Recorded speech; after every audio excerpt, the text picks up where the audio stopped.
तो बहुत बहुत स्वागत है दोस्तों। आज हम पढ़ेंगे अनुपात से अनुपात के दूसरे नंबर वीडियो के बारे में। तो आइए दोस्तों, जैसे क्वेश्चन है, तीन संख्याओं का योग अगर दिया हुआ है 280, यदि पहली और दूसरी संख्या का अनुपात 2:3 है और दूसरी और तीसरी संख्या का अनुपात 4:5 है, तो दूसरी संख्या क्या होगा। यानी तीन संख्या मानी कोई भी संख्या x अनुपात x plus y plus z 280 दिए, तो हम इसमें मान रहे हैं दोस्तों a प्लस बी प्लस यानी 280 दिया है, जो कि पहली और दूसरी संख्या का अनुपात a अनुपात b का रेशियो दिया है 2:3, जबकि b अनुपात c का मान दिया हुआ है कितना 4:5, यानी ये आपको रेगुलर में दिया हुआ है। तो इस तरह दोस्तों जो रेगुलर में दे तो नीचे वाला जितना इधर जगह खाली हो इतना लिख दीजिए, उसके बगल वाला और ऊपर जितना जगह खाली है उसके सामने वाला लिख दीजिए। तो इधर एक जगह खाली तो 3 के बदले 3 लिख दीजिए, इधर एक जगह खाली तो ये आपको 4 के बदले 4 लिख दीजिए। अब आइए दोस्तों, तो इधर गुना भागा कीजिएगा तो 8 हो गया, 3 चौका 12 हो गया और 3 5 15, यानी तीनों का संख्याओं का योग तो 8 12 15 का योग दिया हुआ है कितना 280, तो 35, तो 12 8 20 15 35, यानी 35 का मान दिया हुआ है 280। तो ये आपको 8 गुना है, तो दूसरी संख्या पूछ रहा है, तो दूसरी संख्या हो गया 12, तो 12 का मान कितना हो जाएगा 12 गुना 8 यानी 96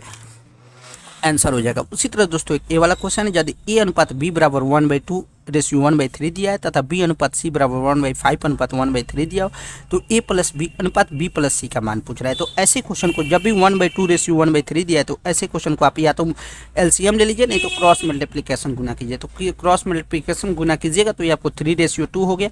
ए अनुपात बी का मान बी अनुपात सी का हो जाएगा 3/5। तो इस तरह दोस्तों ऐसे भी क्वेश्चन को आप आसानी से सोल्व कर लीजिएगा। बाद में पूछ रहा है दोस्तों ए प्लस बी अब इंटू बी प्लस सी का रेशियो पूछ रहा है, तो ए प्लस बी यानी हो जाएगा 15 और 15:16, ये आपको आंसर हो जाएगा। अब बात करते हैं दोस्तों एक वाला रेशियो और प्रपोर्शन का, ये वाला कॉन्सेप्ट काफ़ी ज़्यादा महत्वपूर्ण है।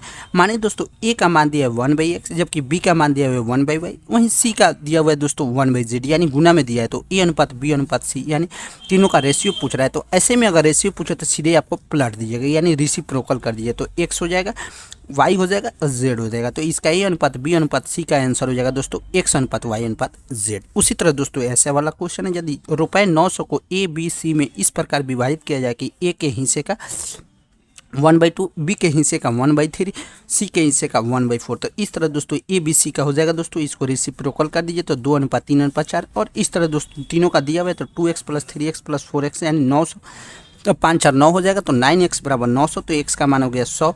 तो पूछ रहा है दोस्तों प्रत्येक ए बी सी का प्रत्येक राशि द्वारा प्राप्त, तो पहला का 2 तो 200 हो जाएगा, दूसरा का 3 तो 300 हो जाएगा, चौथा का 4 यानी 400 हो जाएगा। तो कैसा लगा दोस्तों वीडियो अच्छा लगे तो वीडियो को लाइक करना ना भूलें।